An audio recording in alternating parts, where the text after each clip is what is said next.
Hi everyone, my name is Erica, and today we'll be going over one of React's most fundamental hooks, useState.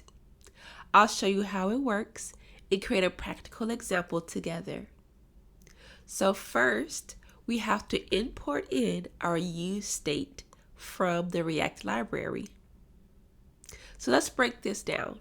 We're going to talk about the useState function that we're importing in within our component called counter. useState is a hook that lets us add state to functional components. Let's break this down in this counter example, little by little. First, we imported it in, and then we allow useState, the hook, to take an initial value. It returns an array with two elements, the current state value and a function to update the value. So in this case, our initial value is 0, and our function that we're going to utilize to update this state is setCount. Now remember, 0 is a number. And when it comes to our next set state, we're utilizing setMessage to update state, but it is a string, which is click to start counting. So useState can be used on many different things. In this case, we're using it on a number, and we're also utilizing it on a string.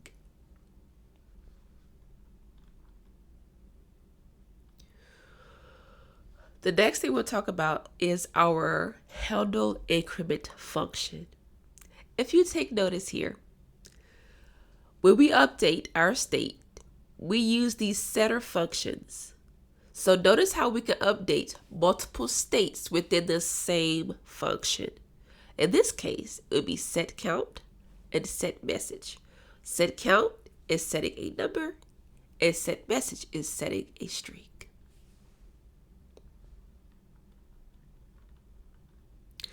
Let's go take a look at our browser.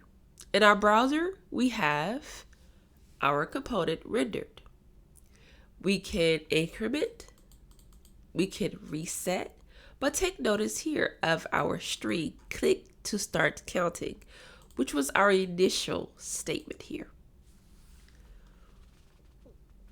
A few things to remember about useState is the setter function always replaces the old state entirely. State updates are asynchronous. Each instance of your component has its own state. This is very important to remember. That's it. You now understand the basics of useState. Try building your own components using multiple states and see how they interact. So in our case, let's take a moment and take an intentional pause. So we can increment, we can reset. If you notice our reset here, we have a handle reset where we're setting count to 0, and we're setting our message back to click to start counting, which is our initial state at the beginning. And we have a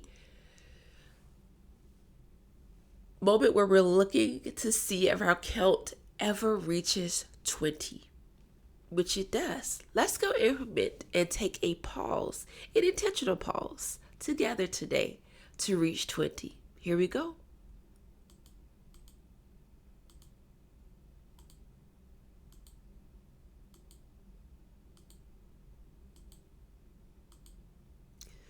I'm just going to skip on close to 20. And there we go. We have reached 20. This message can be changed to anything you want.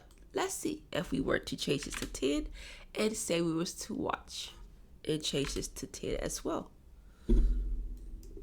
Let's save that and let's see what happens once we reset. We go back to our initial message of click to start counting. Now let's increment it.